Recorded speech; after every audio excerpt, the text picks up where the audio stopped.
Welcome to Talk It Out, where we talk it out. Are we trying that? Oh, we're keeping that. That's what it's going to be. We created this space as a safe space where people of opposing viewpoints can have a productive dialogue in a respectful way. Keeping in mind that it isn't about proving who's right or wrong. It's about listening and being heard. Today, episode 2, we're very honored to be with our panelists. First and foremost, I have to introduce my brother, Corey, right there. Give him a little wave. Yeah. Corey is an entrepreneur and also a veteran. He served this country very proudly, okay? We also have Alex in the house, a budding film director. We have my best friend, EJ, who's a Second City actor with a BFA in theater performance, and Julian, who's got a BS in computer science and math. So we got some credentials, all right? So today I actually want to start off talking about, I always like to touch in with the coronavirus and how it's affecting us, because I feel like things like this don't just happen. We shouldn't let these moments pass us by and learn nothing from them. So I want to ask you guys a two-part question. First part, what's the one thing that you may have taken for granted before coronavirus that you now look at differently? And what's the one thing you're going to be most excited to get back to once the virus lifts or once quarantine lifts? Anybody can go at any time. Well, personally, man, I took this time, quote unquote, quarantine, even though I was always going out, never really wore no face mask and none of that. But I'm taking this time to just reconnect with family members and basically understand that in a way we all we got. And what I'm looking forward to getting back to is really ultimately I'm getting back to business. I want to get back into reinventing my business plan, my strategy, and definitely reinventing my marketing skills. What I mean by that is sometimes I would be insecure about approaching certain people based on their level of success. Like, for example, if I see a guy step out of a Ferrari, I would not pitch him my sales plan. But now I'm not going to do that. I'm going to hit everybody up no matter what their success level is or regardless of my insecurities, because I don't know what that person went through to get that Lamborghini and or Ferrari, and ultimately it doesn't mean he's better or worse than me. So my insecurity level has definitely decreased during this virus.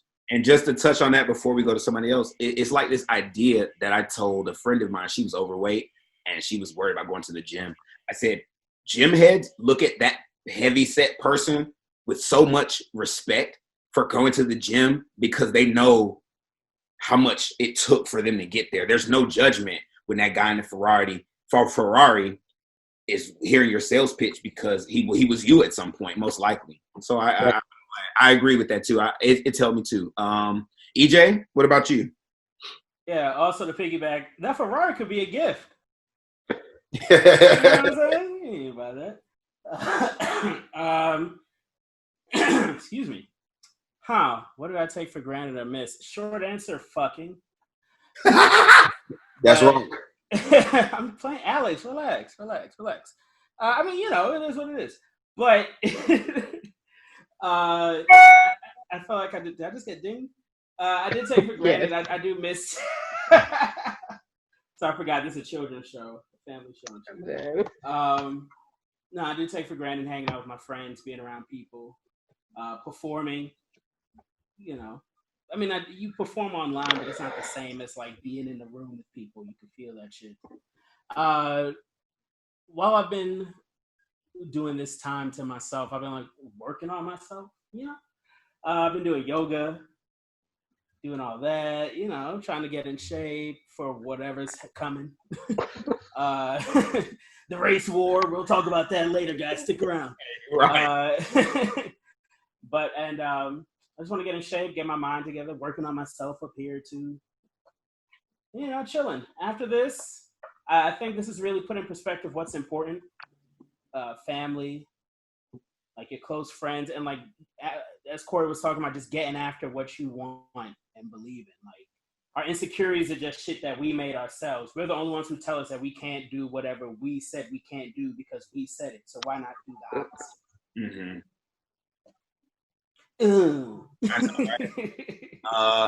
I want to speak on that, but first I want to hear from Julian. Things I took for granted. Making the woman speak last. You saved the best for last, bro. Funny. On my show, damn. Go ahead. I guess like things I took for granted was, but I never really took for granted a time. But I think it's different now because I can dedicate more time to. Rather, I've learned to dedicate more time to things that are like better for me. You know, like I've never kind of taken advantage of it because I'm one who like works like 60-hour weeks and things like that. I work long hours and stuff, so like time has always been really valuable to me.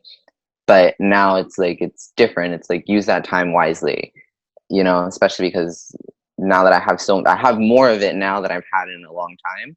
So it's like you take advantage of it, you know, and especially, and if I'm feeling that way, imagine all these people who have even more time, who've always had so much extra, you know, like my hope for them is that they're taking that to better themselves, you know, and the people around them and stuff. Like just, you know, take the pause that were being granted on a whole scale to like really reevaluate like who you are and what you want out of life and stuff. So like I guess that's that. But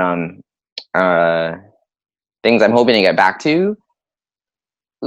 Nothing actually. I don't want anything to be the same. I kind of want it to all be different. You know, I want it, when I go back, I want it to be, you know, when we go back to normal, quote unquote, and everything opens up again, I want everything to be different. You know, I want to be happier. I want people around me to be happier. I want people to follow their passions, myself included, obviously. But you know, too many people have gone around for so long not following their passions, but like now that we have the time to kind of evaluate what they are and then, you know, actually explore them, that's kind of what I hope for more of when we get back to normal. Right. Like, yeah, I've like met so many people who now they're like, oh, I do all this art now because I've got nothing else but time on my hands. So it's like, okay, well, that's great. All your art is amazing. Like, sad that you haven't been doing this for years now. So it would be nice to see you do more of it. It would be nice to see it showcased more. You know, it'd be nice for us as a whole to value things like that more. And I think we have, because we have no choice, you know, especially a lot of like online performers can kind of see that, where it's like, you know, it's always been kind of hard to get people out to your actual venue. But now that it's kind of widespread because you can see it from the comfort of your home, it's like all these people who are starved for something to do, here they are watching somebody who's states away, you know, do performances online and stuff. And like, you know, art has found its way and flourished in this time. So I definitely agree with that. Just a little touch on that. I think as far as art goes in this whole situation, like if you can't be inspired by the events that are going on around you, and I don't want to touch on this too much because I really want to save this for another episode, but you know, the George Floyd incident, this will air a little bit later than now, but that just happened. So when y'all see this, that was like 2 days ago. And I think the response that we're getting from that is because of what's happening in Corona. I think Corona has made us really cherish each other a little bit differently. So you are getting even a greater response, especially from other races. You have no, they're still out there with the people who are arguing, saying they don't care. Like, of course, they're out there, but now people who do care are feel like that people who do care and are not Black are now saying something. Yeah, which I think more vocal. Huge thing. They're more vocal. But go ahead, Alex. What was your take on all this? What I miss is food. All the food I can't cook. So yeah, I miss food. I can't hear you. You miss food. How do you miss food? Like I miss the food that I can't cook. Like I miss Korean barbecue. You don't Grubhub? I mean, not really. I usually just cook for myself here in the house because it's safer. So you take it serious. I'm done with you. And Korean barbecue is like something you have to go to the restaurant and like experience. It's not something. It's you order and take out. It's not the same thing. I get to cook my meat at a table and just eat it hot. I'm like, hey, what are we talking about?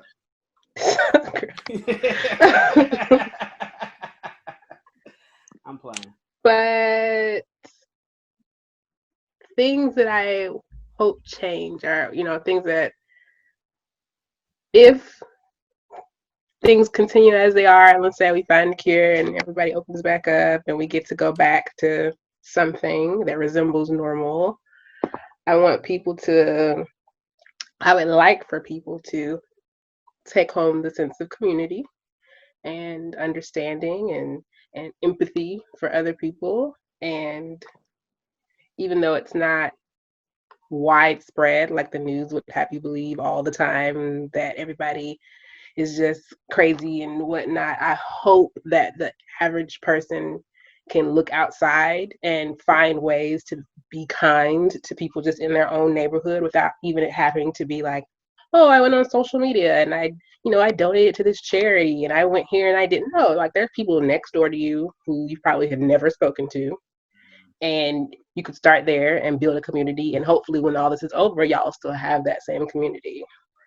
So that's what I'm thinking. Yeah, I do think there's little stuff like a friend of ours, she works at a, what do they call, like not a nursing home, but like one of those elderly communities. And hospice? Huh? A hospice? No, it's not hospice. It's just more like an elderly community. And she basically does like theater for them. And they've considered her essential. So it's just interesting to me how much I think younger people, because I read somewhere they were talking about how younger people look at old people as a liability instead of a commodity. Old people are one of our most valuable resources because old people know how to survive. Clearly, they're old. You know what I'm saying? So they know how to. They've lived through wars and deficits and all that stuff. They're the people. And it sucks that they're being affected this way, but I think you see those people going to get groceries for their aunt and leaving them outside the door, stuff like that, so that they don't have to risk it. You see people really taking time to think about how their actions affect other people. When we talk about the thing that I took for granted before that I'm not taking for granted now, I mean, not to sound like horrible and selfish, but myself. I definitely took myself for granted. I did a lot of things that I put a lot of things on the back burner that I didn't want to or need to because I felt like I had to for a lot of reasons. This moment in time has helped me to realize that there's things that I want that I can achieve if I just work for it. So if I didn't have so much time to just like be fueled by even people like my friends and you all to really get this stuff going, I really feel like it never would have happened. Like we wouldn't be sitting right here. So that's one thing. I would have been sitting right here. I would have been doing something else. You know what I mean, nigga, right? Always got a little sly comment. But I really, the thing that I will look forward to seeing again, I think it's like restaurants. And I mean like, just kind of like Alex, like, we and Alex are both restaurateurs. Like we know. Not restaurateurs, but what do they call it? Oh, just y'all? Damn, I like restaurants too. We both are in the service industry, so the fact that restaurants are being hit so hard by this, it really breaks my heart. That aspect don't break my heart, but yeah, I see what you're saying. It does break my heart because a lot of restaurants they survive like week by week, and so which is why I've been ordering delivery. I'm doing my part. Right, to stimulate the economy. But even still, those delivery orders probably ain't even nothing but like 20% of what they were making before. So I can't wait to go back to a restaurant. Okay. I think up here tomorrow they're about to open up the restaurants, but you got to be like 6 feet apart. You can only have like X amount of people in there. That's how it is here already. I saw pictures. I saw videos of Atlanta. It's Atlanta, so they're Atlanta going to Atlanta. He wasn't keeping them apart no way. So let's lead into our first topic. All right. So I want to talk about relationships today. I had a friend the other day and me and her were talking about relationships, and the question came up: are you a scroller of your significant other's phone? In other words, if your significant other leaves the phone unattended and would you scroll through? Yes or no? And is that okay to do? No.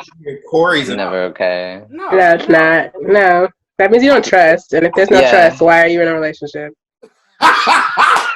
Like, it's true. It's true. Why? Nobody, be in a relationship but you can't I will say that sometimes they turn you into that person. So it's like you might not have been that person for probably the longest, and then sometimes that's a red flag, though.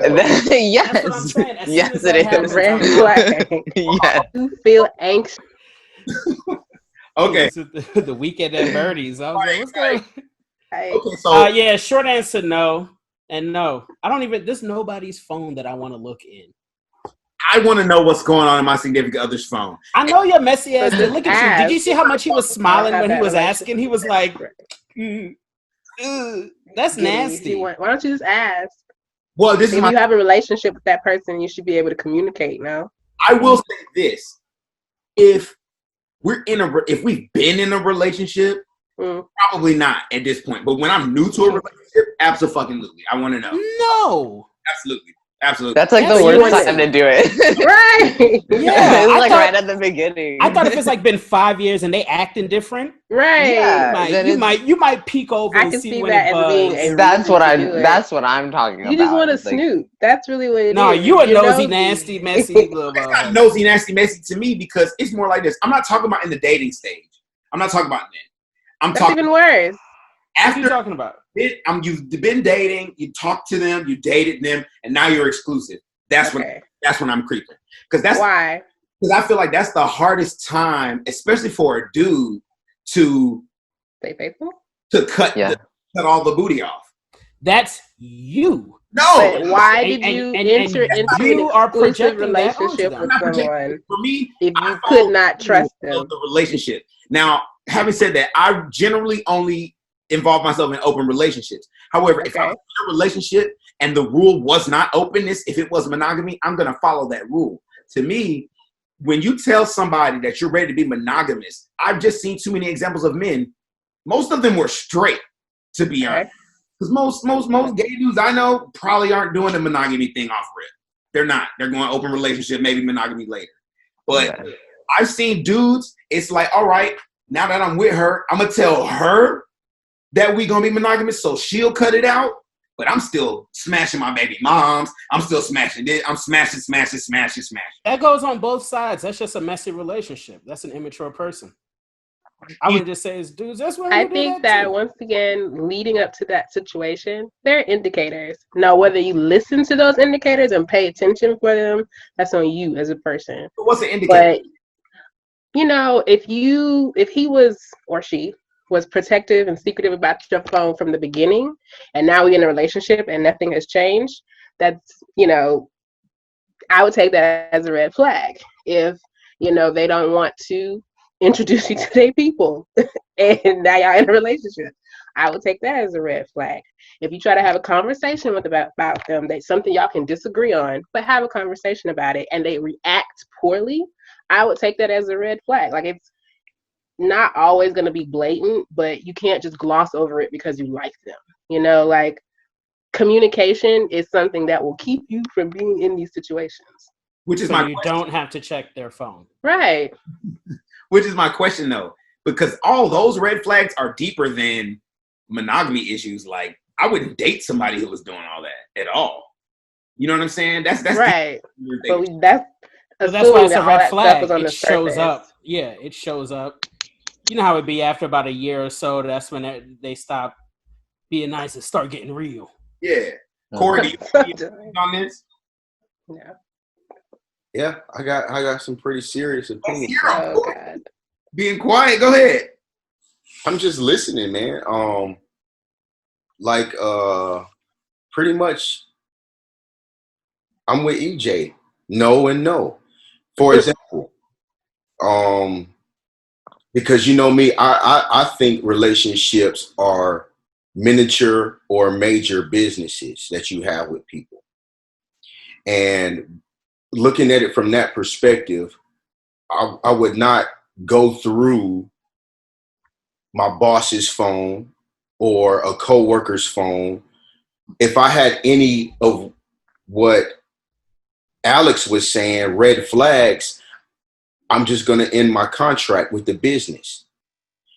When you go through people's phones, that's like, to me, that's like stealing. Mm-hmm. Yeah, Who that? Yeah. Who is that? that's me. Sorry. No, Yeah. Damn. I think that's a little heavy. I think that's a little heavy. I I mean, think it that's takes exactly the right on romance the line. out of Yeah. it, but at the end of the day, Phone to steal. yeah. romance shouldn't be crazy, Alex. But I didn't say it should be crazy. I just said the definition strips away the emotion and things behind it. Yes, if you treat your relationship like a transaction, like a business, and if you try to think of it that way first, then, you know, in the long run, it'll probably keep you from being hurt, but it might also keep you from investing as much as you could because you don't want to open yourself up to that possibility. I see where you're going with that, Alex, but I'm coming from the perspective that I believe in open relationships. Okay. That cuts out all of the bullshit. The bullshit. Wait, when you say And open, What do you mean cuts out the bullshit? when you say open, do you mean open as in open communication or open as in sexually? All of it. All of it. Okay. Continue.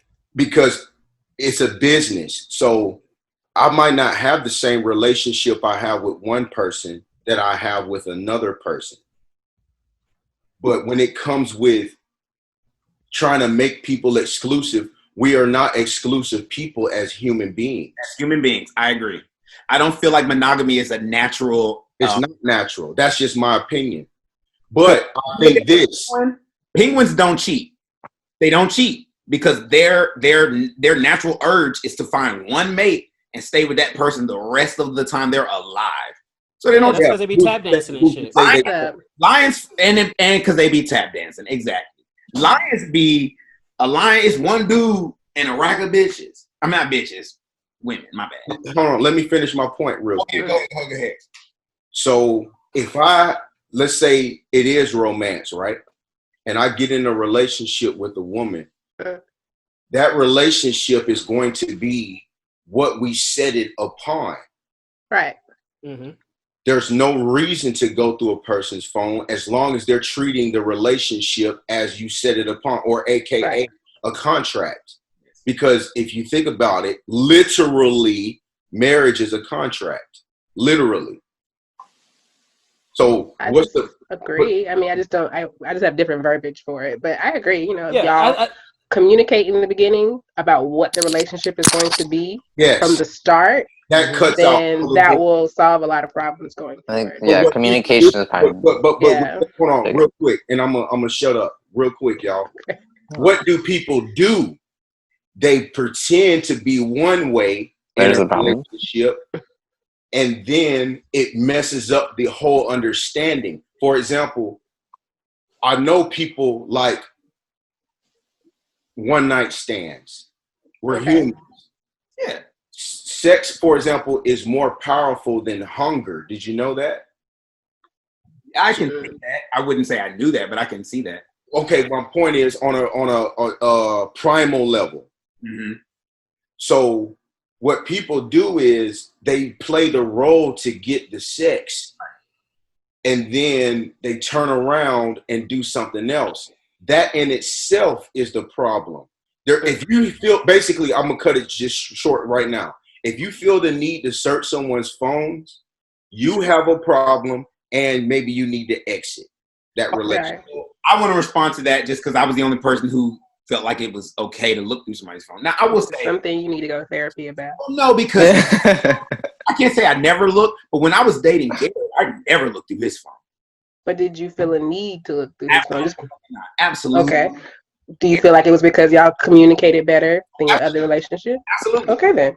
And because he was black. And because he was black men don't cheat. Everybody know that. Black men don't cheat? Is that a hashtag? It's real. I was also Is going to that go off of what Corey was saying earlier. It's a supposed to fact, be? y'all. Hey, hold on, wait. I got so tired. Is that supposed to be in this fact somewhere? I got so tired. I know, right? I just To me, I feel like, honestly, I agree with you about the whole idea behind a relationship is a contract. I'm not going to mention this relationship. There was one relationship I was in where I was always checking the phone because okay. I had a contract, and it kept fucking up the contract. To me, I gave you the best contract you could have. You basically got, everything you could want from a relationship, but you kept fucking up the contract. So to me, as I grow older, it actually has kept me from getting into relationships because I realized I feel like it's one-sided because I think some people, what happens is, I want you to listen to the contract. I don't want to listen to the contract. And I think most people are like that, to be honest. Not everybody, but I can't say most people. I'll say the people that I've encountered because I don't know 8 million people. But I've encountered more people who want you to adhere to their contract, but they don't want to do what you want them to do. What you're describing, Duryea, is actually called selfishness. See how he laid it out there for you? You're right. But that's basically what you're describing. Yes. And what you got to understand is people are selfish. It's not a crime. It's not a sin. But if your selfishness meets someone else's selfishness, that's a relationship. What people do is they say, I don't want you to be selfish, but I want to be selfish. And you're saying when both people are equally selfish? I won't say equally, but I'll say complementary selfish. I'll say I can say that. offset each other. Yeah. Basically, I fuck with that. we are selfish beings. Yeah. But if you can come to an agreement, basically, because when you say relationships, you're saying it as if me and Julian don't have a relationship. We just met, but yet it's still a relationship. Relationship is just about, it's not about necessarily dating. It's just relating in whatever mother, son. Okay, thank you. What's the prefix of relationship? Relate. There you go. Well, with the selfishness thing, it's like this though. So when you're thinking about selfishness is not a bad thing. That's the problem. Yeah, but that's what I want to say. So when it comes to the phone, that's why though, when you're new in a relationship, when it's still fresh, like the thing about Garrett is I also knew him for 3 years before we started dating. So I had a good gauge on that. Let's say, for instance, I met someone tomorrow and today motherfuckers rush into relationships, right? You knew one side or a few sides of him. Let me get the scenario out. So I meet somebody tomorrow, right? And then we're dating. We go from talking to dating to exclusive in about 3 months. And in the LGBTQ communities, that's kind of the time span. You meet somebody 3 months later, y'all might be dating. Why do you have to be exclusive though? Huh? Why does it have to be exclusive? Sorry, go ahead. When you say if they are. Oh, if they are. Exclusivity, at that point, I don't think 3 months is long enough to know because exactly what Corey said. People are fake when they first meet somebody because they want to put, when I say fake, let me say they want to put their best foot forward. Absolutely. Yeah. And that's not the shit that's going to cause problems in a relationship. What's going to cause problems is everything not putting on the table the relationship. You know what I'm saying? And like basically, I see. I don't mean to cut you off, but here's a good example. Like my man EJ, burning one. Me, I'm dipping. It's not about putting my best foot forward. It's putting out who I really am for it. And if you can accept it or not, then we could go forward. What you're saying is people try to compartmentalize things with people, and that's fine too. For example, if I'm having a business meeting, I'm not gonna go in there with a dip in my motherfucking spitter. Right. But like wait. As we were talking about relationship being a business, it is, but it isn't. Because in a relationship, as it progresses, all that shit gets stripped away, right? But I want to know that now before I decide to invest my time, my emotions. Can't do I that. want to know it now. And this is how I feel about it. Wait. I'm gonna say this, then I'm gonna back up. This is how I feel about it. I know you're gonna come to this first date putting your best foot forward. Cool. Show me all your attributes. And I want to know. I just want to know because to me, it's not about me catching them in some or knowing their business. It's just more like, is the person that you're presenting here 80% of your real self or 20% of your real self? Because I want to know. You weren't attracted to 80% though. When you met that person, you were attracted to whatever they presented to you at that time. I was 100 at the time. But some people are always 100. I'm not saying always, but I feel like there's some people out there who are a majority of the time 99.9. I think what Alex is saying, when you first see somebody and that physical attraction, there's no gauge of who they are. Part of the journey, and in a relationship, you are getting to know this person, and it grows to that. I'll be right back. All right, do your thing. You can turn your camera off. All right. It's okay. Keep going.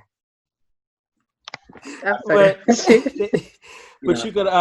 But I was saying about the relationship is a business sort of thing. I took it as like in a metaphorical sense.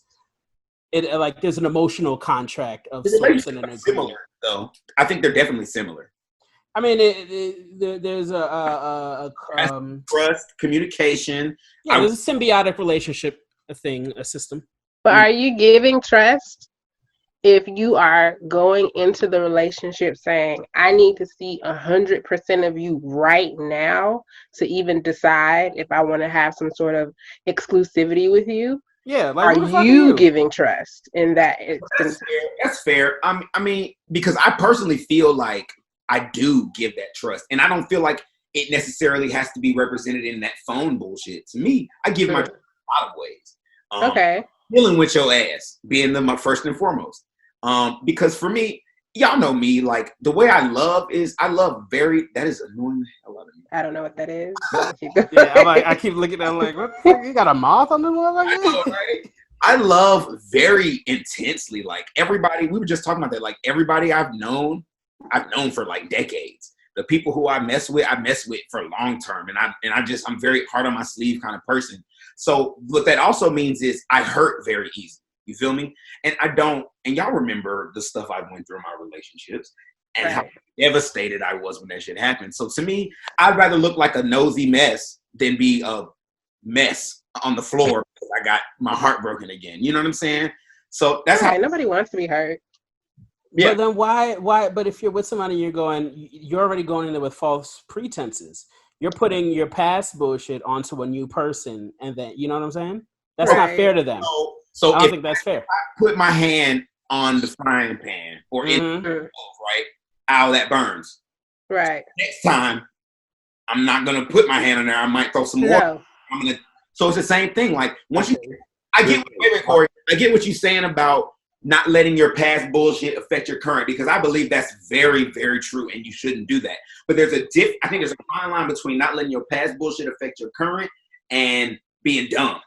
That's what I'm saying. That's what you just said was dumb in the sense of like, okay, let's play that metaphor of putting my hand on the fire is a relationship and I burn myself. Ouch. Right.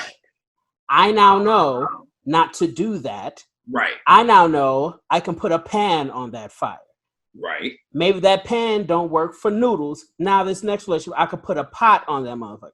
That's what I'm saying. Right. You now know not to just put your hand in fire instead of going around, looking at the fire like, I got to put some water on. Let me put some water on this fire first and then see if it'll still light itself back up instead of using the fire for what the fire is meant to be. Stove, bro. And also, EJ, it takes fire to heat up the water on a relationship terms. Corey, EJ. You see me. EJ? Huh? I said, what this conversation remind me of? The trailer and the hitch. Shut up. I'll tell y'all about it later. You know the inside jokes on your show. Hold on. Also, EJ, just like you said, the relationship between fire and water. What must be there is the respect for each other. Do you follow me? Mm-hmm. Water must respect fire because fire can also evaporate water. Even though water can put out a fire, fire can evaporate water. What I'm getting at is you got to have a top-notch relationship with number one. So no matter what happens, it doesn't, basically your success or your downfall is on you, not what someone else has done in the past or what someone can do in the future. Because you're right with yourself. Before you can have because if you think about it, a lot of people view, let's take marriage. They take marriage as, I need someone to what? Complete me. No, that's the bad look. It's, I need to be whole and another person needs to be whole, and we bring the resources together. That's the true marriage. Can I get a, I want to know how you feel. Can I get an amen? Yeah, amen. Yeah, let me see if I can do a hand clap on here. Let me hear what Julian has to say. I'm curious. Yeah. On like the trust, I guess. Well, I mean, I did say that like they can turn you into that person. I have become that person before, you know. Obviously, it's not something I'm proud of, and I still stand by that. I think it's wrong. You know, even when you feel like you've been driven to it, it's still wrong because it's like I shouldn't have done that. You know, and more importantly, you wouldn't appreciate someone doing that to you. Right. You know, and that's my biggest thing. If you wouldn't appreciate being done to yourself, then why are you doing it to somebody else? You know, that's kind of like my respect ends where someone, you know, my freedoms end where someone else, where it like starts to kind of infringe on somebody else's kind of a thing. Mm-hmm. You know, but and you should, I don't know, it's just, I kind of understand what you're saying though, because you're right. People don't always bring their 100%. And sometimes you don't learn until later that it's kind of okay. You know, like what do you mean? You never, because you never know what it is that they're kind of hiding. Yeah. It has nothing to do with you if they don't bring, like you said, Julian, if they don't bring their 100%. For example, when people cheat on you, a lot of people think that has something to do with them. No, that has something to do with that person. But a lot of people internalize being cheated on as if they did something. Do you see what I'm trying to say, brother? Oh, absolutely. Okay, so first of all, I'm exiting a 10-year relationship like literally 27 days ago. So I'm like right there with you. So I absolutely understand. Why you're keeping yourself together right now, man? I am a mess. I am that mess at the moment, but I'm like doing a kind of a good job with it, I guess. At least not showing it. But it's weird because it's like you kind of don't know until much later sometimes what those things are that they're trying to hide, and why they're trying to hide it is sometimes justified. You know what I mean? Like, let's suppose, you know, your best foot forward is obviously not like that I've been poor my whole life and this, that, and the other thing, you know? Like, that's not something that you kind of want to show people on the first date, and, you know, on the first few months even. You know, that's something that will just reveal itself in time, but who knows when that actually happens? That could be a year down the road, that could be 3 years down the road. Meanwhile, that other person has already invested in you. But what does that mean about all of the things that you've gone through? You know, just, you know, you learn a person in time. I think that, you know, you just have to have the proper amount of communication, and then the right amount of time before you really like get too invested. Like I'm slow to invest. That's why it was like a whole 10-year thing, because maybe for like 3 years of that, it was like me kind of feeling this person out, you know, Right. Mm-hmm. and just waiting for them to like undo their own layers, and myself to undo my own, you know. Mm-hmm. So I feel that. What's wrong with just telling? And sometimes.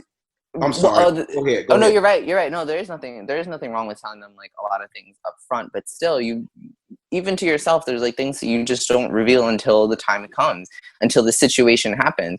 Nobody, you know, you don't know that a person doesn't know how to handle certain situations and within the relationship until those situations actually arise. You know, you don't know that they can't handle money stress. You don't know that they can't handle proper communication well. You know what I mean? Some of those things you don't actually figure out until the situation kind of shows itself, and then you see them in that situation. So then it's like those like we talk about red flags. Sometimes they don't reveal themselves except for over time. And, you know, if you've invested time in this person, and you only are getting a red flag here, and then another red flag like a year down the line, and then another one, like, you know, it's not an accumulation of 1,000 red flags off the top. But, you know, after time, you're like, okay, now I'm sitting on a burden of red flags, like, you know, a mound of red flags. How did this happen? You know, but that doesn't kind of happen until organically you both kind of open up more. Right. Okay, Julian. Go ahead, EJ. I was clear my throat. I find that it is hard for me to do everything you just said because for the most part, and I don't know if it's because I know some people say y'all said projecting, right? Was that the word y'all used? Projecting. I believe I did say that. I don't think I feel like I'm projecting because I know what type of dude I am in a relationship. I'm not like I'm all down for like the trust and the motherfucking I would say that's where the trust kind of comes in, and this is like the hard pill to swallow, is that you have to have trust and faith in those things, because like you will never know what that person, like, I'm sorry, but no one reveals their true self at the beginning. It just doesn't happen that way. You know, you will never know that person until you know that person, until you've experienced life with that person and go through these different experiences with them, and then they reveal like how they are in that, like in those situations. But I feel like this, like for me, I think, and this might be a bad thing, I think it's more important for me to navigate those waters safely, because I feel like that's the time in a relationship where I'm most vulnerable. And a lot Are you scared of being vulnerable in a relationship? That's what it sounds like, Alex. A lot of people would say, I ain't gonna lie. A lot of people would say that the worst time to be, the time to be most vulnerable would be later in the situation. It's not that I'm afraid of being vulnerable. I don't like being vulnerable in the beginning, because in the beginning, people look at you like, as I told you, like my emotions are rapid. Who cares what people look at you? No. I'm gonna explain it. It's not about the fact that my emotions are so rapid, like I met you yesterday, I'm in love, but it's more like this. In that beginning stage, people aren't really. When I was very young, my dad told me there's no point in having a relationship if you don't expect to marry that person. So really, I'm not going to give you the title of boyfriend, girlfriend, unless I think I can marry you. I've already come to that. It's not like I'm trying to marry you tomorrow, but if you don't cross out enough exes, I'm not even going to date you. Like, we can be friends, smack, whatever. But so once at that point, and then most people don't think like that, though. Most people think, oh, this is casual. And it really sucks to be thinking like I'm what a motherfucker was thinking, oh, this is casual. So that's why I don't know. Because I'm actually right there with you. So when I'm in the beginning of the relationship, as far as respect, you can look through my phone. I'll hand it to you and give you the password. But as far as this other person, I know how I'm going to feel. And I just want to know, am I wasting my time or not? And if I am wasting my time, we can just smash. But if not, you know, I'm not saying it's right. I kind of get what y'all saying. It's an invasion of privacy. Yeah. That kind of part is not the best. But to me, that kind of part. Listen to what you just said. It's an invasion of privacy. I believe. Yeah, I get it. Go ahead, EJ. Go ahead. So what I was going to say was everything you said goes back to the contract. Everything that you just told us about how you feel and how you are in a relationship and how you want to give your all is what you should be saying. So you're not assuming and going through their phone. Do you think that's something received well early on in a relationship? Who gives a fuck what I think? I'm asking you. There are people who do that. I know somebody who got married after like 2-3 months of dating. I'm just saying to tell somebody that verbally. Tell somebody what? Everything But I think that's something you have to have the courage to do, because I understand that you don't want to do that because you think it's off-putting, and perhaps you've experienced it being off-putting. But that's the crab bucket that we go through. That when you date anybody, when you're in the dating scene, I'm sorry, the dating scene isn't easy. It's like, you know, it's like sifting through all the fucking, you know, all the shit until you get the diamond that you're looking for. I want to date with somebody. What did she say to me? She was like, I don't want to rush and do anything physical too quick because I always do that, blah, blah, blah, blah, blah, blah. I was like, okay, cool. And then it was just like, hey, I want to date a lot of people, and I feel like you don't want that. And I was like, we never had a conversation. She just assumed that's what I wanted and cut it off. And I was like, no, I'm cool with that. I was like, I feel like as a girl, this is only my opinion because I'm the only girl, I had to come to some conclusions on my own about things. I had to let people know in the beginning that I like a choice. I don't like to have my choices taken away from me. So when you keep things from me, you take away the choice or the opportunity for me to be able to decide, for me to be able to feel it out and react in a way that I feel comfortable with versus me flying off the handle and checking your phone or anything crazy like that. I also had to decide that or understand that everybody is not going to love or like you the way that you think that they should love or like you. And it doesn't make them wrong. It doesn't make that a bad relationship.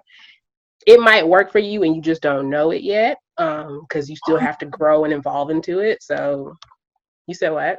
Oh, no, I found it. Go ahead. Keep going. And I feel like I also had to take people. I know that people always say, oh, you need to look at people's actions. But also listen to the things that people tell you. I found that if I liked someone and even though they were telling me they weren't ready for a relationship, but then all of their actions were saying, yes, I want to be around you. I want to be booed up. Okay, their actions are great, but what are they telling you? And if they're literally coming out of their mouth to let you know that they're not ready, then you need to take it at face value and respect that decision for them. A little more for me, because that kind of leaves me confused. Say it one more time. Here's why you confused her. Wait, let her, because I couldn't hear the question. Sorry, what was the question? Say, look at a person's words and not their actions. Because me, right. The version that you just described, a person's telling me they're not ready for a relationship, but they're acting like it, I'm going to believe that they are. So, but they're telling you what they perceive is to be the truth and to be reality for them. So what would you take away from that if you were the person being told one thing and seeing another? If I've been in a position where someone has treated me and treated our relationship and treated everything about us as if we were a relationship, but then when we would have a conversation about it, it was, oh, I'm not ready. Oh, I'm trying to figure myself out. And I had to take a step back and say, okay, they're telling you they're not ready. Their actions could mean everything in the world. They could get on their ring and propose tomorrow. But if they still talking about, I'm not ready to set a date, then what have we done? Like, this is stupid. I'm in a relationship, but I'm not in a relationship. I've learned something, but I've learned nothing. Like, no. Sometimes actions are built on interpretation. You know what I'm saying? It goes to an extreme. I would say is like somebody who looks and waves at a guy who's like crazy. He'd be like, "Oh, I'm in love. She loves it." You know what I'm saying? You've done that before. They have. So, and I've also been that guy before to be like, "I don't want a relationship," but then be like, "Let's go get dinner." Right. But hold on, y'all. Guess what y'all just described? Okay. Selfishness. Okay, Julian. Number one. It's true, but Yeah, you're right. Number two, Julian, you're right. Selfishness, number one. Number two, y'all were in a relationship. What y'all are describing is exclusive relationship. Do y'all see what I'm saying? Oh, I don't think that's what she was saying. It's exactly what she's saying. She said everything was nice when we were around. That's a relationship, like point blank. She wasn't. And she said, where is the ring? Where is the proposal? That's exclusive. I wasn't asking for a proposal. No, that's just using it as an example. Right. Even if it was an example, I'm saying everything is a relationship. I got a relationship with Turbo. Turbo is his dog. Oh, right. Okay. I was like, TurboTax. Yeah. What I'm saying is everything is a relationship. But you think Turbo's the only dog I've petted? You know what I'm saying? Oh. Turbo doesn't give a shit who you pet as long as you give him. Nah, I don't know. I've seen dogs get jealous. Right, because cats don't be liking it. Well, no, you're right. I think, and we're gonna move to the next topic here in a second. But okay, I think this was great because I've definitely walked away with it with some new insight, I guess. But for me, I think it is. I think there are things about myself and my past relationship that I'm afraid of dealing with again. Yeah, right. Checking people's phone, a no-go. But see, I'm not gonna check their phone behind their back. Really, I'm gonna check it in front of them. No, stop checking people's phones. You could just ask. Cut that out. No, you know, like if you feel dance around. uncomfortable in your relationship, you have the right to vocalize that. You're right. And to me, it's more like, I feel like that's just when, I don't know. To me, I feel like it's the earliest part is the most volatile section. Okay, if that's the fun time. Phone, you need to be honest the most right then. If you need to check someone's phone, you need to have a conversation with them. And let me clarify, just to clarify, I don't do this every time I meet somebody. It's not like that. It's not like that. But I feel like up front, once we're getting to that, we might get serious, I might check your phone. Well, just don't be afraid to have that conversation, to be honest. Right. And First. and if you're afraid because like it's gonna just be off-putting, well, that's your red flag right there. You know what I mean? If it's going to if it's gonna set them off in the wrong way, then it's not worth trying to continue to invest in for you, right? Yeah, save yourself now while you're still yourself. Yeah, you're actively choosing to be in a miserable situation. Like, so let's say you check their phone and you don't see anything. Do you feel bad, or do you just go right? Whew? No, the next day you go, let me look again. EJ, he'll check it. Yeah, this is a gate now that we've opened. Because you've already killed before. It's a Pandora's this is box. a way to protect yourself that's healthy for you to do. Having the conversation is a way of protection for you to prevent the things that you don't want to happen from happening, and also staying true to what you want to actively participate in a relationship. And I will admit that a big part of it was I felt like, especially when you're talking about a male-male relationship, I feel like expressing to another dude that you're vulnerable in that way, like I don't want to get hurt again, so please keep that shit right. That happens in female-male relationships. I know, but to me, I feel more comfortable saying that to you than to my brother. You feel me, Alex? I feel more comfortable saying that to you. I feel more to your brother. Toxic masculinity. I was like, ain't that supposed to be the topic? I was like, that's like, yeah. I was like, well, that's the problem. Again, now we come full circle. Right. Okay. So we're gonna wrap up on that topic. Thank you all for your advice. Thank you. I hope everybody got something out of that. Nigga, this seemed like it was all for you and free therapy, but whatever. Like, that's awful. He's like, I really thought there was gonna be more people on my side of the argument. So I feel like you know all of us though, and you should have known that was. Yeah, that's why I thought she was gonna be on my side of the argument. Me? Why? Because I'm a girl? No, because you're you. We don't got to go into all that. Hey, this is the wig of the show. Durier says everybody with opposing views, and it's just Durier with opposing views, and everyone would be like, no. Episode would have That's not how that works. Right. I don't agree. So now we're moving to a different topic. So I've been considering, all of us, we're professionals. Look at that segue. I know. We do what we do well. It's actually really great because we've been talking about following our passions already in the show. So I want to talk about business and success in whatever fields, whether it's arts, which most of us do. My brother does real estate. Julian, what's your field right now? Actually, I am in the service industry, so. Right? What happened? You're on the management side, right? I was. I guess I'm like assistant manager, but more service at this point. For the sake of my time and sanity, I got out of the management part. Was it bad? It's always bad, especially in service. I'm sorry, service management. Are you kidding? Like everyone passes. Have you ever Have you ever been a manager that enjoyed being a service manager? Well, so I wanted to discuss how to be successful. So in this conversation, I really want to touch on a few things. I want to talk about how you define success. And I also want to talk about the industry and navigating through the industries. Do you feel like you have to be mean to succeed? Do you have to have that eye of the tiger thing? Or is the business or is industries today, are we looking for people who are better or easier to work with versus people who are cutthroat? So what do y'all feel? I feel like you should define, remember I told you, the relationship with yourself. What do you want?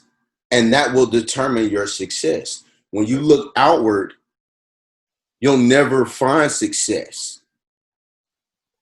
When you say, okay, this is what I want, if you get it, then you're successful, no matter what it is. You're saying success can't be defined externally. It has to be something you define internally before That's exactly what I'm saying. And if you don't know what that is, then you're going to be doing the hamster wheel thing.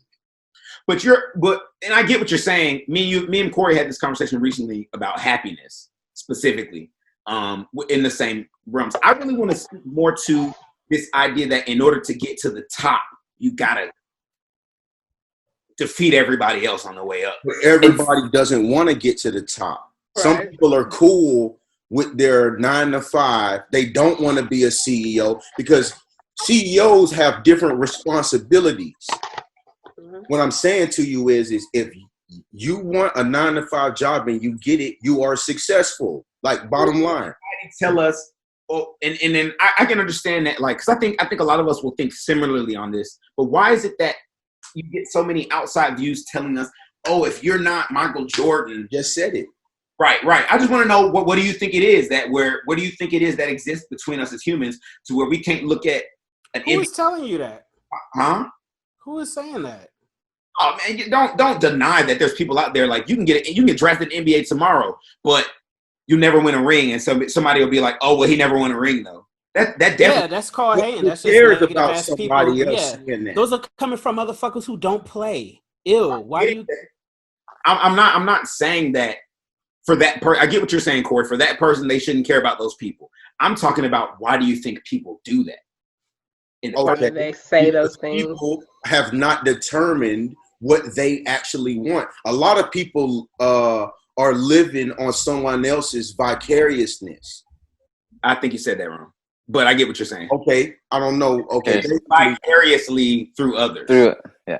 yes. So if some people are told what they're supposed to do from childhood, there's arranged marriages, arranged before they're even 18. They're already married, they're already arranged to be married to someone, and they may not want that. There's parents that tell their kids, I'm a lawyer, your grandfather was a lawyer, you better be a lawyer. Right.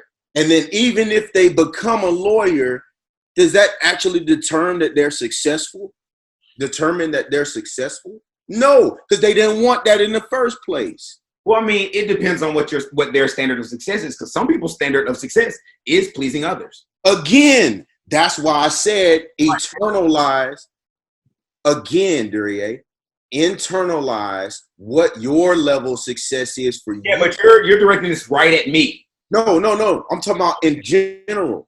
Okay. If a person doesn't do that, further moment there. If a person doesn't do that, they'll never be successful. Do you get what I'm trying to say? Yes, but yeah. Go ahead. I hear what you're trying to ask. I feel like lots of other things, they've turned the thought of success or the idea of success into like a capitalist thing. You can make money off of competition. You can make money off of telling people if you hit these sales numbers or if you do this thing better than this other person, that makes you better.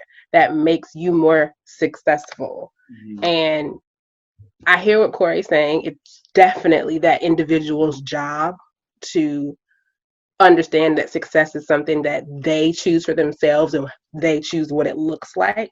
But when you go into a world or you go into a lot of businesses or a lot of industries, not so much the service industry, because I don't really know if serving can be competitive unless, it's different. It's weird. They will pitch you against each other. Of course. And they will make you feel like shitty if you don't do well. And I think that it sells more for them. They have 2 or 3 or 10 individuals who will compete against one another, and then all the profit goes to the company, and all the person who won gets at the end of the day is, right, a promotion with a fancy title. I literally was just watching Dark Side of the Ring last night. I was watching that today. And they had a story about what was it called? Is it like Rumble in the Ring? The whole concept behind that? Brawl for All or some shit? Something like that. Yeah. Taking professional wrestlers that they have on their docket and then people they hired outside, like football players and whatnot, putting boxing gloves on them and having them actually like box people or box each other. And we're talking about like MMA fighters going against wrestlers, professional like Golden Glove champions going against wrestlers, and nobody was out here saying, oh, y'all are successful, just take it in and think about yourself. No, this was the owners of WWF saying, you suck and you suck and you suck. So if y'all fight against each other, one person will be less sucky, and then maybe y'all will get a promotion, or I think the contract was like you get to fight against Steve Austin at the time. And dude, guess that what? one just got his ass beat. At the end of the day, nobody went against Steve Austin. The person that they wanted to win got knocked out because guess what? He was not a boxer. He was a wrestler. And the person that did win got the shaft. Like, he got to fight some underdog wrestler. Butterbean. He Right. fought Butterbean at the end. Let's not talk about that. But still, it's like nobody won in that situation. People got seriously hurt. People lost their whole careers. And it's because of how far the government and business and all of it has capitalized off of competition. And I think that... But Duryea, to answer your question, right. I think we sort of didn't exactly answer your question. It's a discussion. When you're speaking about being at the top, yes, you do have to be mean. See, I that's where I was asking, because I think I disagree. I disagree and I agree. I think I agree because the legacy of business requires that you be that person, because those who are at the top of their industries now, that is how they have operated, and that's how they expect anyone who's going to join their ranks to operate. But we, as the younger generation, we think differently. But the reality is that we still need to be those people in order to get to that person's level, because they will never allow you to be on the same level as them unless you are that kind of person. Well, you know, and let me ask you a question then, because I guess I'm thinking of it just because it's like what you just said, the younger generation thing. Okay, so we're the younger generation. Eventually, we're going to be. There is like a gap kind of in between, because I would say like our generation, like millennials? the millennials, the elder millennials, that's really where a lot of the shift has come, because we're like the information age, but we're the information age that hasn't been curated the way it is now. You know what I mean? We had a freedom of information that we don't have these days. I'm sorry, Facebook right now is like currently taking down half your posts because they're not being, you know, it's not fact checked, or it's hurting some Republican, basically, you know. So it's like they're curating the kind of knowledge and the information that we've been spreading. They've done it with Google now as well. Like, even your search engines have guidelines of what information they will and will not publish to you. But there was a time when the internet was new and the sharing of information was free. It was entirely free. There were no regulations the way that they are now. People learned things different. We learned a wider range of things. Like, I heard a man the other day, I couldn't believe it. I mean, I could believe it, but it hurt to hear that, you know, he's from middle class America, white man, older white man, 60s, let's say. He's like, oh, and yeah, now they're talking about this thing where like parents have to tell their kids, educate their kids about how to act around police and things like that. And I'm like, are you kidding? That's like 300 years old. That's like 400 years of slavery old. You know what I mean? Like, that's a tradition that I can't believe that you're only now being introduced to, and only because you're seeing it on Facebook because people are sharing it and stuff. But it's like, but that information has always been around. Same thing with all these videos of police brutality and things like that. I'm sorry, but those have been on the internet since I was 14, 13. That's at least 10 years ago. You know what I mean? That those things have floated around for the longest time, but now we see them less because things have changed. But we have a much broader experience with freedom of information, I think, which is why our generation kind of has made that shift where we're like, we kind of know what it is that we have to do to still be on the same level as our forefathers, as the people who came before us. But we know that we want to change those things as well. Well, you know? I just want to hop in here. I guess from my standpoint on it, that we have the power to change things is that the fact of it is, our generation, millennials specifically, there's something that we have. We are the bridge between the younger, what do they call them, Generation Z, and the old. Because we were the group of people, I'm talking about millennials around our age, and we're like in our early 30s, late 20s, we saw we remember Atari, but we also saw the internet come into being, how it came into being, and how it became useful. I remember Atari, but I'm saying like people, my cousin, she's like a few years older and she remembers that shit. So what I'm pretty much saying is, at least you remember Nintendo. Yeah, you remember Nintendo, not the Super Nintendo, Nintendo. Yeah. So because of that, we're tech savvy, but we also have a little bit of old soul. Like, we know people like Otis Redding, motherfucking Aretha Franklin, like just from hearing them, like Lenny Williams. We know those by song. Whereas younger people even in the Black community don't know some of those people. So we're the bridging gap. I feel like it is our responsibility to change the energy that exists in work. We work so much. It's 40 hours a week. That's most of the time that you spend in a week awake is at work. But here's the problem. Wait, hold on. So why should you be in a situation where you're told to be toxic in order to be successful? Now, I do agree that success is relative, but there's multiple successes. Like, I can be successful as a brother. I could be successful as an entrepreneur. I could be successful as a waiter. I could be successful in all these things, but you're telling me that in this one instance, whether it's wrestling or your real estate or whatever, if you want to be successful and get to the top, you have to be mean. I feel like the most successful situations arrive from cohesion and collaboration. And maybe it's because I'm an artist, because as an artist, I feel like you can't be mean and be an artist because nobody will want to work with you. You can be mean. This is why I say that. The definition of mean is mean. You get me? You don't, mean is a medium, right? My nigga. Yes, But for real. absolutely. Mean. So what I'm saying is there's certain, You have to elaborate on that. and I know millionaires personally. They have a mean that they deal with. If you go below their standard, they're going to cut you off. That's not mean.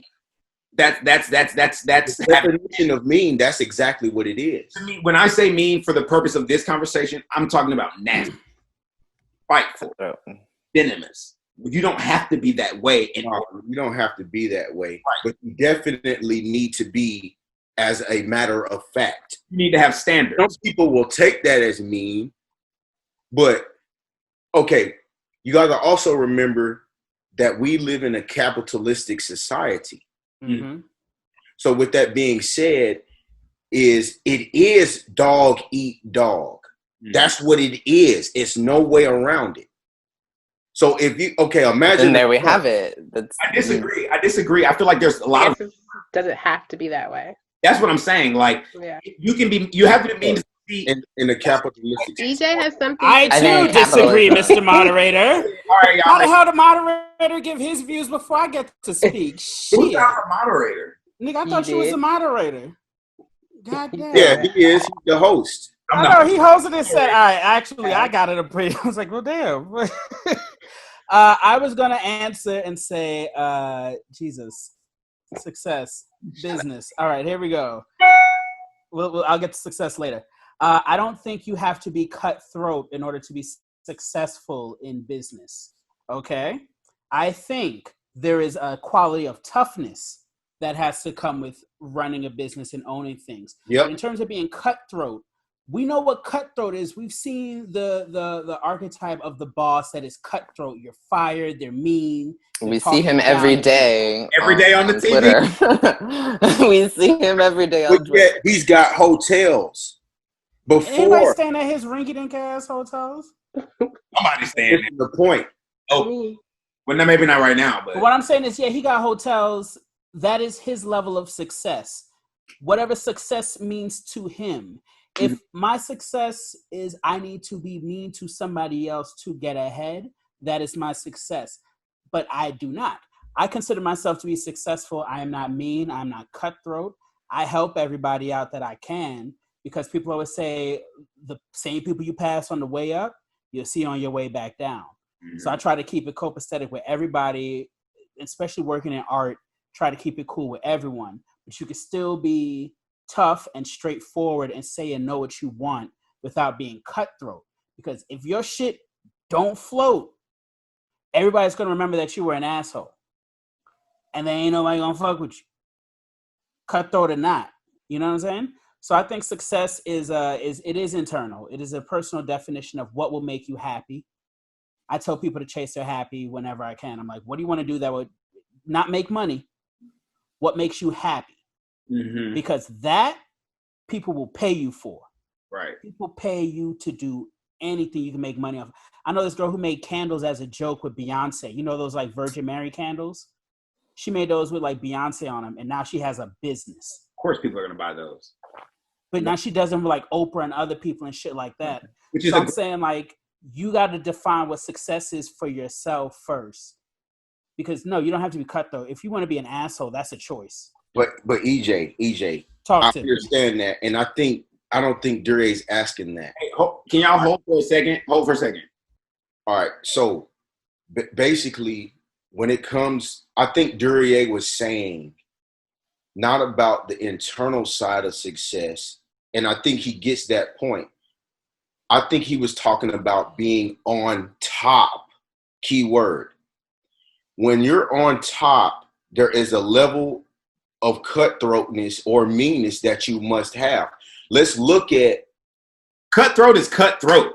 You can't halfway cut somebody's throat. You cutting their throat.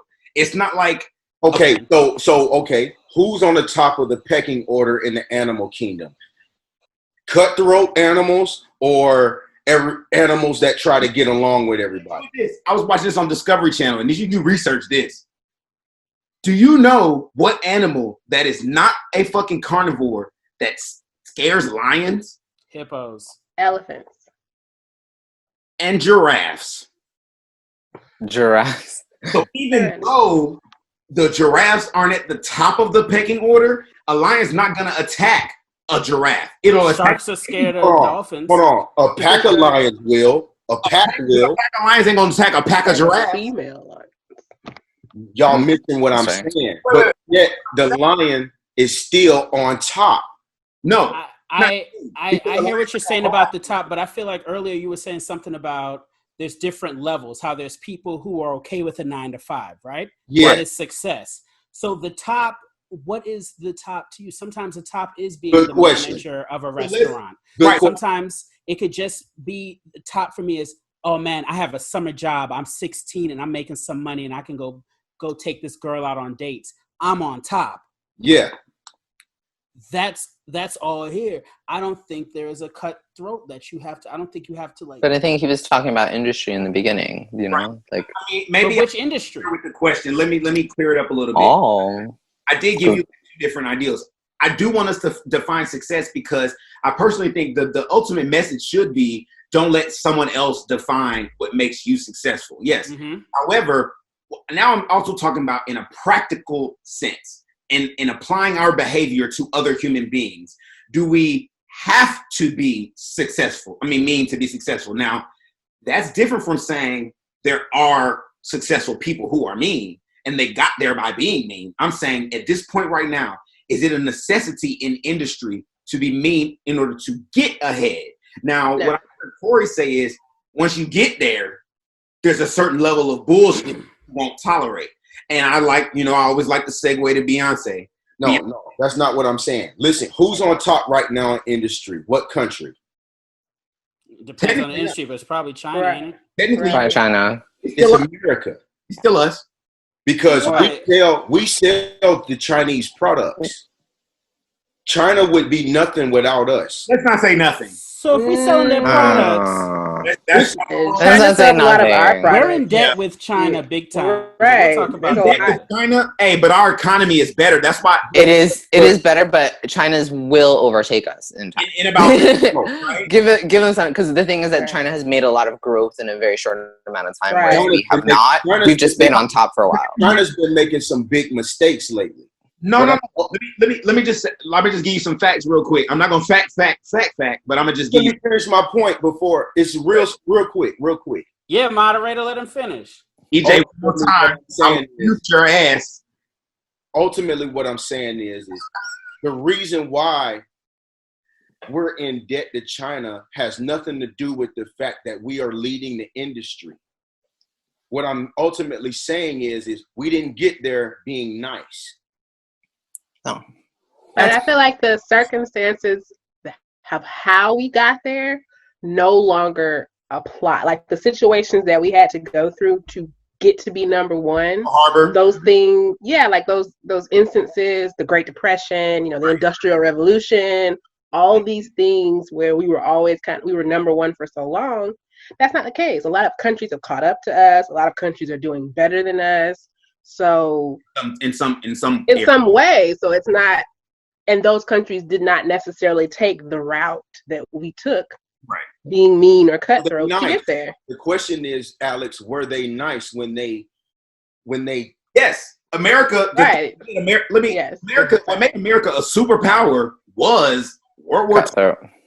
World War II. We tried our best to stay out of that war. We tried our best. It was Pearl Harbor. Once Pearl Harbor happened, we had to say something. If somebody come to your house and shoot you, and you don't do nothing, they're gonna rob your shit. They might rape you. Of course, you have to say something. Do you know why the Japanese attacked Americans? Because we wouldn't give them oil or something that they wanted for the war efforts. Because we were trying to stay out of it. So being nice made us I guess you're fuck. Like being nice made you a target.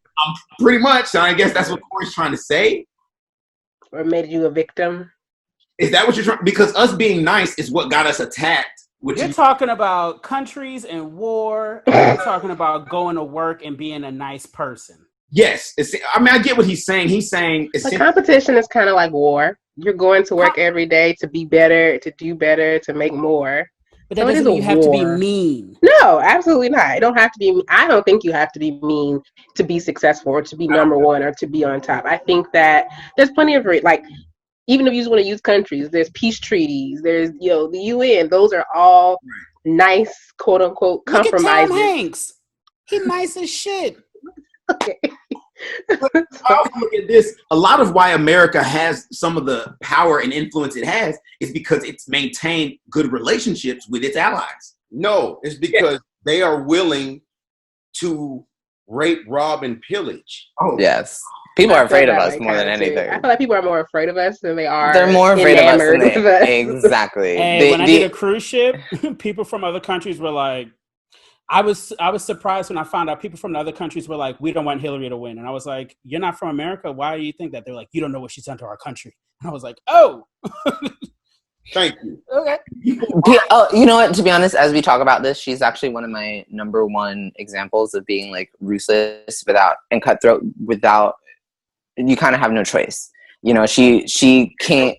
She rose in political power at a time when that was not okay for women, and then more importantly, the men around her, I'm sure, were much more ruthless than she was, and then she had to prove herself to be just as ruthless in order to become the political figure that she is today. Everyone talks about how she changes her views and this and that. I'm like, but she's had to play the politics game in a much deeper way in order for her to be as successful as she has been throughout her entire career, especially her early career.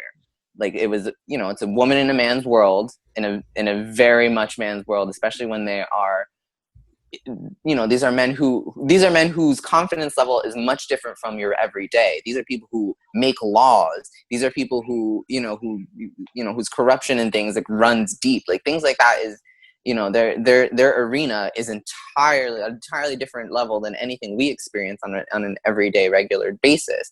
And she's a woman, a minority in this playing field. Of course, she has to become this cutthroat person. She has to become hard. She has to become, one of the big things that I've heard about her sometimes, especially and sometimes from other women, is that she's not feminine enough and things like that. And I'm like, but she couldn't be. There's no way that she would be where she is today. There's no way she could run for president today. Corey, that's an example. Without having to do these things. Yes. No, I'm not laughing at him. I'm saying this. Would you respect a rapper talking about how nice he is? Yes. Or people like Chance the Rapper? I'm talking holistically. Who do people respect? Chance the Rapper, Andre 3000. I mean, let's be honest. Yeah, Jay-Z but to first, be if we're honest, really but a speaking lot of people aren't behind them. Jay-Z, when was the last time Jay-Z did anything? When's the last time Andre 3000 did anything? Last time, Jay-Z is but cutthroat, y'all. right, Jay-Z but are Jay-Z they? is cutthroat. Jay-Z is cutthroat. Does it have to be? Jay-Z could literally put out a single tomorrow with his wife about flowers and We're candy. not talking about with his wife. We're talking about with him. That's pretty much what Jay-Z is very cutthroat. He is very cutthroat. Yes. Work together. Honestly, that's here. Which is actually why Beyonce didn't work very well, because she's no walk in the park either. Here's what I would like to ask. And yes, Jay-Z is very cutthroat. Julian, and going off of what you were saying about Hillary, do you think that same attitude flies today from what we've seen in politics? Like, we've seen people who are like AOC, who's very straightforward and like will get at you. But I think that we expect different now, but that's what I'm saying. Hillary is just an older generation, though. Is my point, though. That's what I'm where saying. She's coming from. Yes. So that's what I'm saying. I feel like you guys' answers are dated in the sense of like the world is the world is changing so much now. The only thing is that who's in the Billionaire Boys Club though? All these older people. Yeah. So that's why I'm saying that like it's a legacy. Because they have wealth. Exactly. Well, that's what I'm saying. Yeah, it's changing, but my point is that that change is unfortunately much slower than we would like, because in order to gain access to that club, you have to be like them, and then you have to change it from the inside. But you still have to have been that cutthroat person. You still have to have been that person that maintains their status quo so that they can let you in on it. You know, there's few people who gain that one. That lacks cleverness. I actually want to ask him a question based off of that. So you said in order to get in, you got to be mean, but then you can become nice. When you've kind of established your foothold. Yeah. That once that person has to put on that mean persona, that they won't be actually changed into a mean. Well, not saying that you won't be. It's possible that you can be, but that's the risk of kind of trying to join that club, you know? Ain't there a Melissa McCarthy movie about this? Possibly. And I'm sorry, but let's say Beyonce. Beyonce is a great example of this. I'm sorry. Kanye. Kanye's a perfect example of this. Exactly. You know what I mean? So it's like for Beyonce, let's go back to when Beyonce did the Black Panther thing. That was her moment of taking back her power, but she had to play the game in order to get there. You know, where she What? So we were talking about Beyonce and Black Panther. I'm confused. Yeah, when she did the Super Bowl performance, and you know she paid homage to Black Panther, and then you know her fan base fractured at that time. But that was because beforehand, what was she doing? She was never standing up for herself in that way, because that was not something that she could do and then get to her level of success that she has. You know, she had to win them over first, and then she could say, okay, now I can make political stances. Now I can say this, that, and the other thing without not necessarily repercussion, but without worrying about the fact that my fan base has fractured, because I have enough to sustain me still. You know, I'm not going to lose all of my support. I feel that. I feel like also, though, like you said, times are changing. I think even this just whole recent situation with Joe Biden lets people know that, you know, expectations now are different. You can't just say you're going to play the game and then change when you get on the inside. No, we need to see changes happen now. Beforehand, And I think the same thing is happening, well, maybe because we don't see it because we're not at those levels, but probably in business. It is. They just got Weinstein up out of here. That's true. You know, people are expecting more from you from the beginning, and they're noting your actions, and you cannot continue to just use and abuse or be cutthroat or whatever. That's what I'm saying. I feel like now I think now it's more expected than ever that you treat people well in order to get ahead. They're looking if you're, because I guess it's like this now. It's so many people that can do your job no matter who you are. I don't have to deal with your nasty ass attitude. Yeah, I feel it is. You see people about to drag Ellen ass out there. Mm-hmm. Because she's friends with. Well, that too. Wait, because of what? Wait, it was two different. She was she was hanging out with George Bush. George W. Bush had a baseball game. Yeah, something like that. Something like that. But also, I heard they said that she's mean as shit to her staff. Really? Who knew? Who'd have thought? I mean, I wouldn't guess that. And it's free information age. Everybody can tell their story. Yeah. The reason I would have a hard time believing that. I'm not. Why?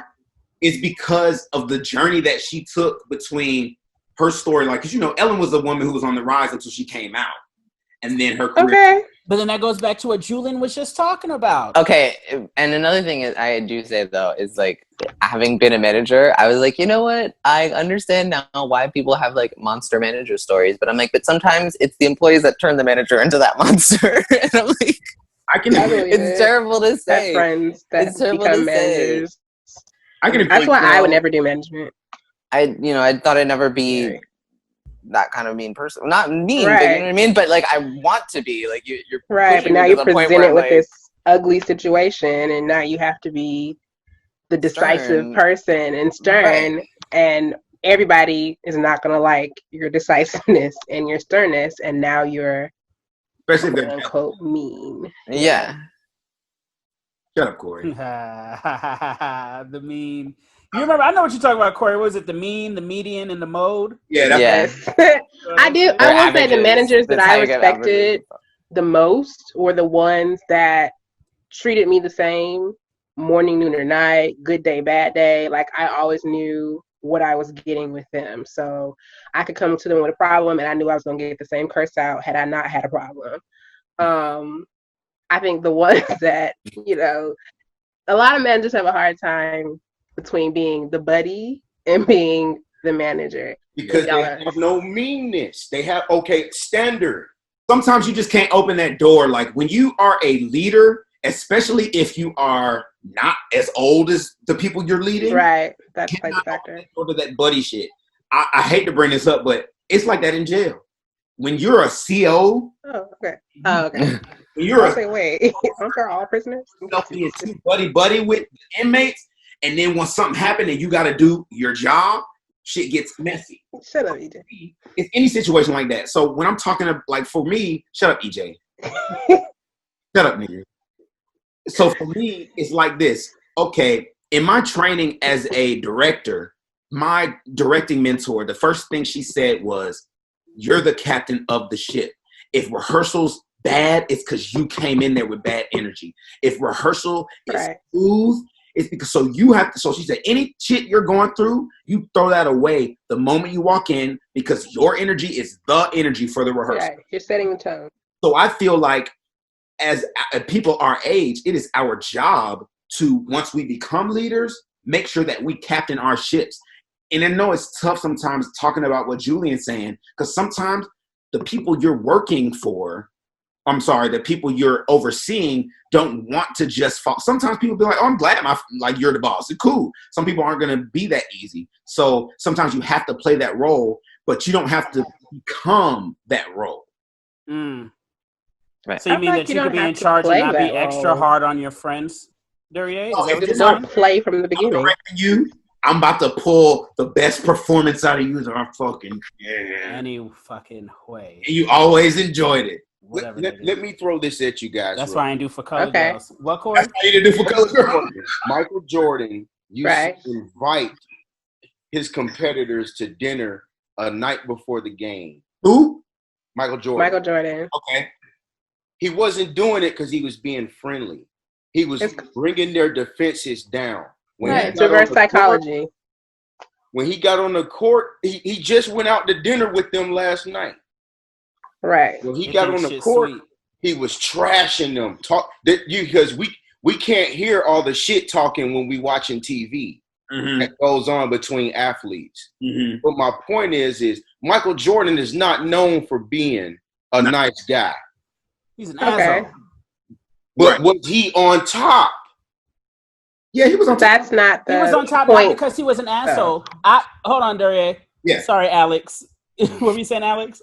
I just said that's not the point. Him buttering them up at a dinner, it was to be strategic. Yeah. But that's the cut. But he's being We're not trying to be strategic, though. If you're, as a manager, going out and hanging out with your coworkers or your underlings or whoever, I've gone out with managers before. They go out, we buy drinks, you kiki, you laugh it up. and then they have to be stern with you the next day, they weren't trying to go out with you to be strategic. They were genuinely looking to hang out and be buddy-buddy because they want to commiserate with you in that moment. That's a different situation. A manager's not competing with their staff. No, they're just hanging out with you. So the problem comes when you have to crack down on them, and then they want to reflect back on, oh, you were so nice to me. That's where that was so right. That's where it can be perceived as, I don't see it as cutthroat. I see it more as like fake. Like, just treat me as a co-worker all the time.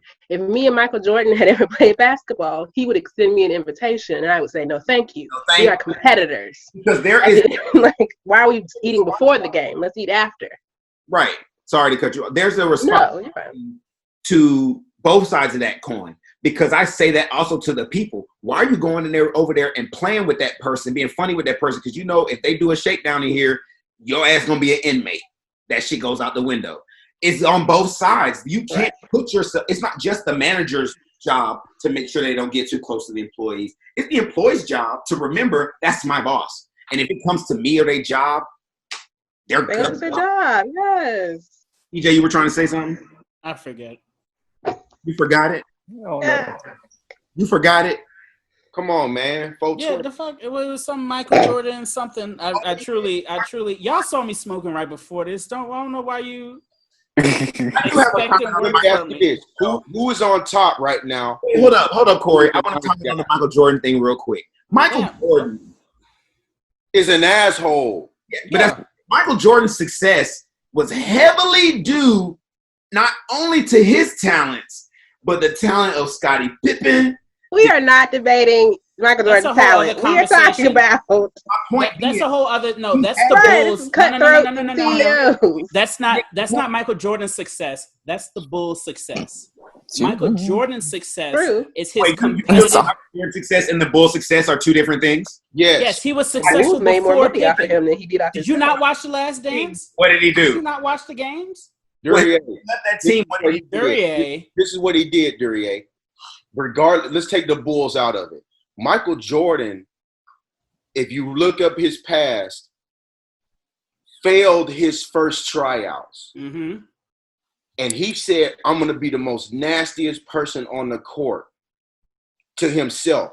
Mm-hmm. And he did it. Mm-hmm. What I'm saying is we're not equating the Bulls with Michael Jordan. He happened to play for the Bulls. It was more than that, bro. It was more than that. Because to me, you're about to change the conversation to a whole other sports conversation. No, I'm actually going to make a point if y'all let me. Go ahead. If you let us, shit. Go ahead, Duryea. Basically, what I'm trying to say is Michael Jordan, somewhere in his journeys, had to be nice to somebody because it was a team sport. Yes. And maybe I don't know. I'm not a basketball person, so I don't know all the ins and outs of dates and times. And I do know but I don't know all that. But somewhere in the mix, he was nice to some people that helped him. He wasn't nice. He was cordial. He might have been cordial, but that don't, because cutthroat people sometimes are very charming, Duryea. My path, even if you on my team. Him and he was friends with people he played against. He's friends with Charles Barkley. How? Like that's an actual friend of his. He might be an asshole. When they were playing, I'm sure they weren't at buddy. I can't remember. I remember I just got done watching all The Last Dance like a few weeks ago, but they were still friends. Like he was friends with people he played with, but once he got on the court, right, it's a competition. A whole other, and that's what I was going to say. The thing about Jordan that makes him number one and the best, it's not Scottie anyway, but his DNA. He has a gene in him. There are certain people that have a switch that is to always be better than and get better all the time. Thank you. The way that he went about it is he was being an asshole. That's why when people debate LeBron and Jordan, we're not about to. I always say out of everybody, LeBron has the healthiest mentality. Like mentally, he is the healthiest out of between Kobe and Jordan. Why do you say that? He doesn't have that. Jordan and Kobe felt like they had to be assholes to succeed and be monsters. And they were, and they had that killer instinct. If you go back and watch them, they look like they're trying to kill somebody on the court. LeBron James is happy to be there. He's still winning and doing shit and moving ahead, but he doesn't look as killer. So then that example supports the idea that you don't have to be mean to succeed. Yes, because the times are changing. That's what I'm saying. Okay. I can see your point. When it comes to LeBron James, not to debate, but definitely he has a level of humility. I thought Kobe was pretty humble. I never seen Kobe lose it or been known as an asshole. But I'm not saying that he wasn't. But my point is, when you said that switch, that must be there. Bruce Lee was not an asshole, but he had that switch. Yes. He was definitely an asshole. Huh? You have to see that movie about him and that monk. He was definitely an asshole. I'll tell you about it. He was an asshole. But Bruce Lee's not known to be an asshole. But he definitely had the killer cutthroat instinct. He definitely had it. And I think LeBron James has it. He may be better at PR, public relations. Yeah. But he's got it. You got to have it. I'm telling you. You got to have it. Okay. You saying that, Corey, makes me realize that I think in the sense of the cutthroatness, there is a cutthroatness that has to happen in your performance, I feel like. That's all I'm trying to really say. Like, you don't have to be cutthroat as in, fuck you, fuck you, fuck you.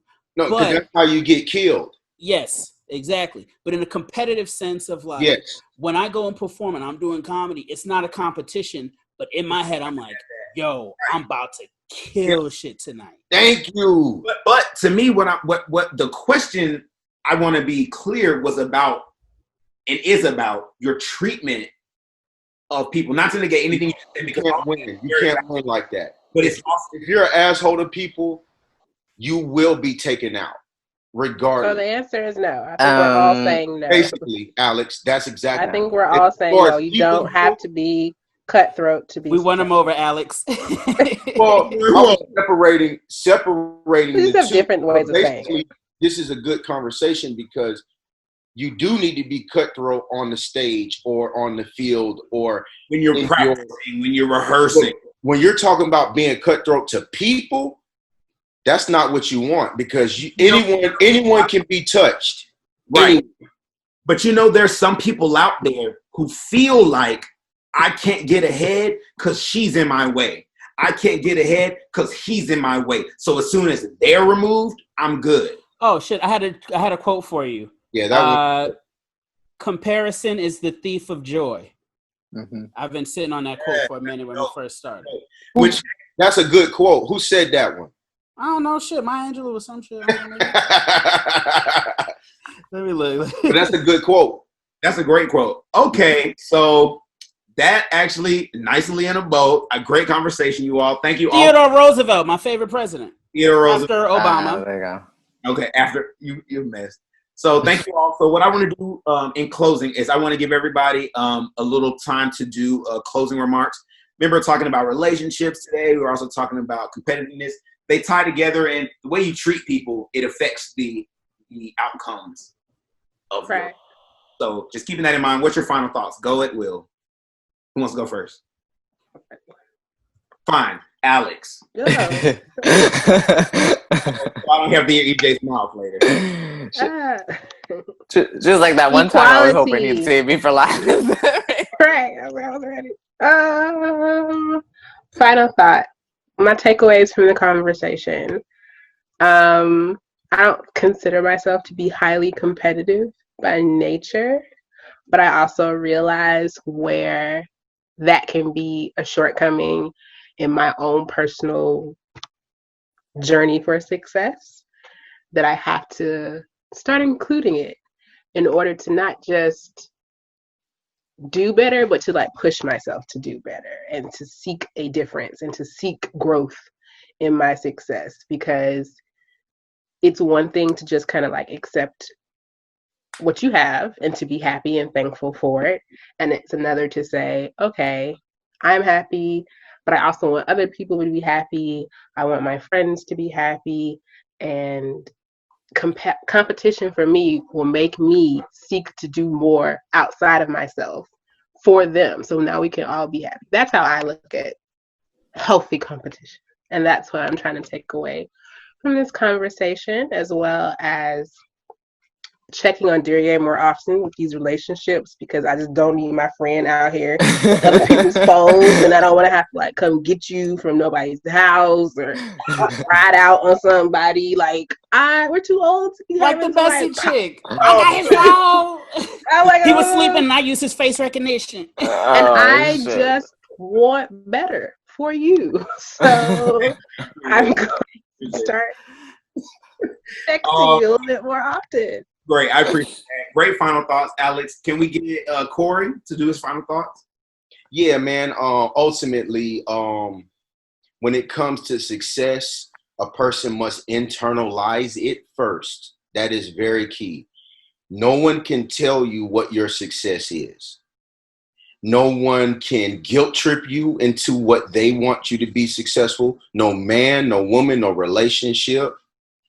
You need to internalize it first. That is your mean or your standard. If anyone in your life is going below your standard, yeah, you may have a few conversations. Don't be afraid to cut people off that are below your standard. And competition first starts with competing against yourself. You should be a better person than you were yesterday. Mm-hmm. And only you know what you need to fix. So closing out, basically, your conversations need to be with yourself, not on no psychotic stuff, but you definitely should be having with you. A lot of religious people call it prayer.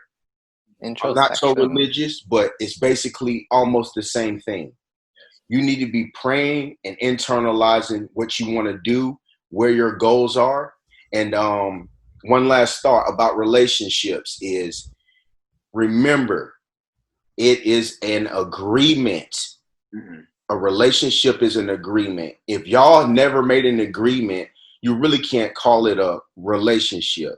So I know I'm a little bit all over the place, but don't define a relationship if you haven't defined it. Okay. Julian, final thoughts? Okay, so we're talking about like relationships and I guess and you know how we want to change for the future as far as way things are happening now. So I would just say, you know, for relationships at least, communication is always number one. That is like the highest frequency in a relationship is just being able to communicate, because you know, if you're not communicating properly any of these things, you're always just going to run into roadblocks with another person, because in the end the other person's not in your brain, you're not in theirs. The only way to get any of that out is to just communicate. You know, that's always number one.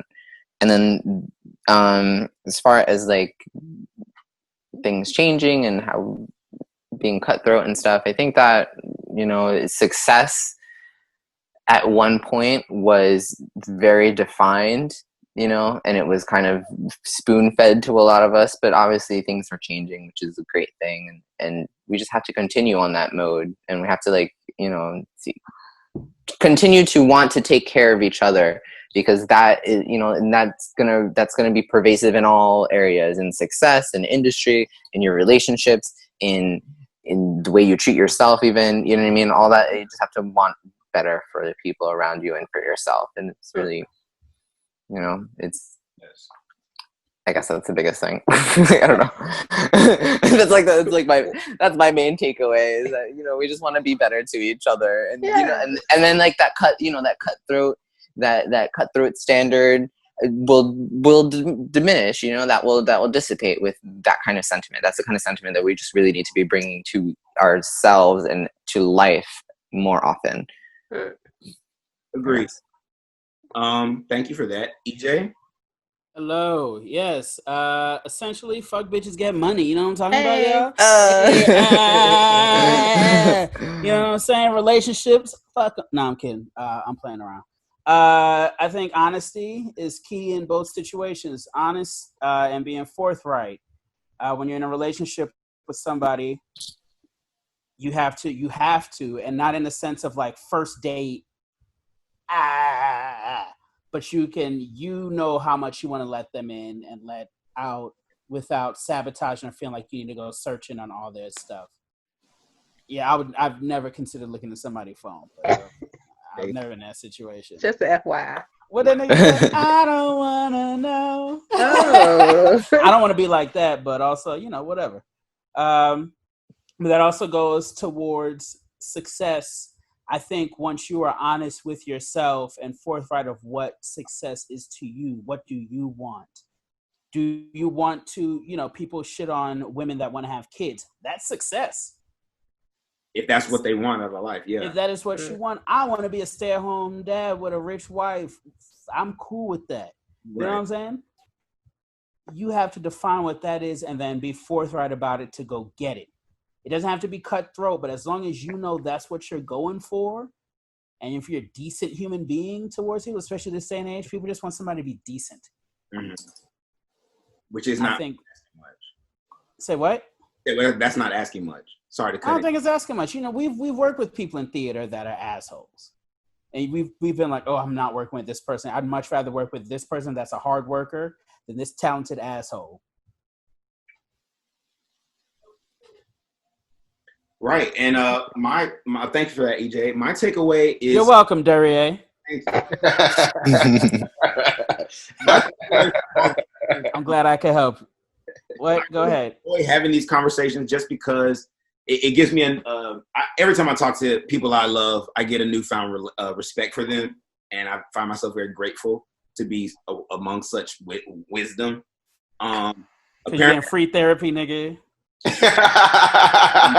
Now tell me your business acumen. Please tell me what does success mean to you. Holding a microphone and shit. Yeah. Yeah. So what I take away from it for real is that it's okay to fine tune your craft and to be serious about the things that you want and go get. And it's okay to be a beast in that sense. You know what I'm saying? Do the work, be a beast, but don't be so treacherous that other people start to not matter and other people's feelings and their lives and their careers start to not matter. That's what I'm taking away from it. And I'm also taking away from it that there's some internalization that I need to do to really, and that we all have to do in order to really develop healthy relationships. That if I am feeling like I can't trust that person, then the relationship's just not healthy. I need to be honest with myself.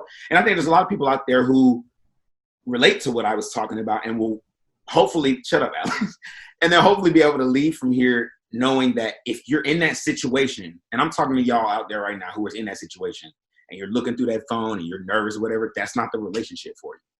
Bounce. You know what I'm saying? And that's hard, especially because if you look at the phone, you care. And it's hard to bounce when you care, but sometimes that's the best thing for you because you got to care about yourself first before you care about somebody else. All right? Thank you for joining us here at Talk It Out, where we talk it out. That it's not about being right or wrong. It's all about listening and being heard.